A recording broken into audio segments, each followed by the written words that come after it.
ملګري تپوس کړی دی چې بغیر د معنی پوهېدلو نه د قرآن ویلو څه فایده ده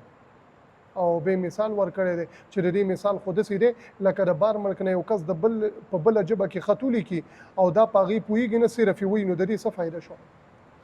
نو د ملګري چې کوم قیاس کړی قیاس کې خطا شوی دی دوی ویل یو کس د بار ملک نه اوس لګیا دی او خپل ورور ته یا چا ته خط لیکي هغوی په پښتو پوهېږي او هغه ورته په عربۍ کې ولیکه او دی دلته پړاوي او په مقصد یې نه پوهېږي نو څه فایده شوله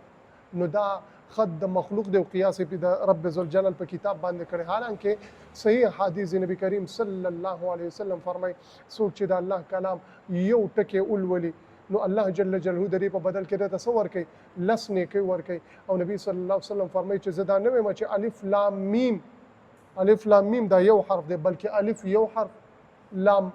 یو حرف او میم یو حرف دی او به محدثین فرمایي چې دا الف لام میم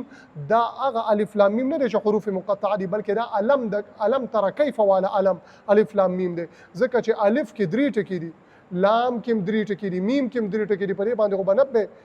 نیکۍ الله جل جلاله ورکړي دغه رنګ نبی صلی الله علیه وسلم وایي چې دقه قرآن ویونکی به د خپل مور او پلار دپاره څه کوي شفاعت کوي او درته به وویلی چې څنګه چې د قرآن لوستلو دغه رنګ اوس خیجه د جنت په درجو باندې دې کې د معنی خبره نشته معنی باندې ځان پویول